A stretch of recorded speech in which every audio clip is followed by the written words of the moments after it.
Tudo bem, pessoal? Como é que vocês estão? Hoje eu vou estar gravando uma continuidade da série de vídeos sobre transtorno de ansiedade generalizado. No primeiro vídeo eu falei o que é, quais são os sintomas e como é feito o diagnóstico. No vídeo de hoje eu vou estar abordando o tratamento propriamente dito, mais especificamente o uso de fármacos. Então, assim, quais que são os fármacos mais utilizados para transtorno de ansiedade generalizado? Então, são os inibidores seletivos da recaptação de serotonina e os inibidores seletivos da recaptação de noradrenalina. Ambos são bem tolerados, têm uma ação bem sólida e propiciam para o paciente a longo prazo um bom controle do seu grau de ansiedade, propiciando para o paciente retornar às suas atividades com controle total. Os três fármacos mais utilizados que têm mais aval em estudos são a sertralina, a paroxetina e o escitalopram. Isso em relação aos inibidores da recaptação da serotonina. Em relação aos da noradrenalina, é a venlafaxina, que é o mais utilizado. Alguns casos, um dos problemas que você tem em relação ao uso dos inibidores da recaptação da serotonina e da noradrenalina é a latência dele, ou seja, ele demora em média 20 a 30 dias para fazer efeito. Então, em alguns casos, você associa os benzodiazepínicos, né, o clonazepam, o diazepam, por exemplo, porque eles têm efeito rápido, imediato, para você controlar essa ansiedade, né? Então, nos primeiros dias, você pode associar esse tipo de medicação. Esse tipo de medicação, os benzodiazepínicos, cada vez menos são utilizados a longo prazo. Por quê? Porque a gente sabe cada vez mais que ele tem tanto comprometimento cognitivo, né? Então, prejuízo de raciocínio, de memória. Além disso, ele gera um risco de dependência. Ele tem o que se chama de reação de retirada, ou seja, quando você faz a retirada do fármaco, você tem alguns sintomas de abstinência. Então, são todos os fatores que a gente acaba evitando o uso dele. Em alguns casos são inevitáveis, mas de toda maneira não se deve passar de 6 meses. Como eu falei no outro vídeo, todos os dados apontam que mais de 50% dos pacientes que utilizam por mais de 12 meses apresentam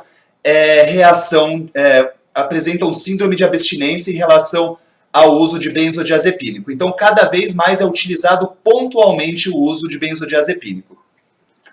Só que, como a gente sabe, só 70% dos pacientes com transtorno de ansiedade generalizada respondem ao tratamento com drogas, tá bom? Fora isso, tem alguns probleminhas que os antidepressivos podem gerar, que é mais predominantemente o embotamento afetivo. Alguns pacientes relatam essa dificuldade da expressão afetiva e a disfunção sexual, que é o mais relatado. Então, aí você tem algumas opções terapêuticas para casos refratários que não respondem. Um deles que vem sendo cada vez mais estudado, que é a pregabalina, que é um anticonvulsivante, que você já tem 8 grandes estudos que utilizam ela no transtorno de ansiedade generalizado, que a tendência é mais para frente estar disponível para uso. Alguns outros fármacos que estão entrando, que já tem uma forte evidência em estudo, é a quetiapina, que é um antipsicótico, só que é a quetiapina de ação prolongada, já tem mais de 8 estudos em andamento em relação ao uso de transtorno de ansiedade generalizada, e o outro é a agomelatina, que vai atuar ali nos receptores 5-HT1 e 5-HT2 da melatonina, que eu já tenho um vídeo sobre a agomelatina. Eu sou muito fã desse fármaco, eu acho que é um fármaco promissor, é uma via promissora que vale a pena estar conhecendo. Se vocês quiserem dar uma entrada no meu canal, e vai estar disponível lá. Só que ele ainda não tem uma evidência tão forte para transtorno de ansiedade generalizado. Um outro sistema, né? Então você tem envolvido o sistema noradrenérgico e serotoninérgico, da serotonina e da noradrenalina. Um outro sistema que está envolvido, que cada vez vai estar desenvolvendo mais fármacos, que é o sistema glutamatérgico, que vale a pena estar conhecendo, que é o neurotransmissor glutamato. Também tem vários fármacos que vão acabar atuando aí. Então, esse é um panorama geral de como é feito o tratamento. Então, preferencialmente, o uso de inibidores da recaptação de serotonina ou de noradrenalina.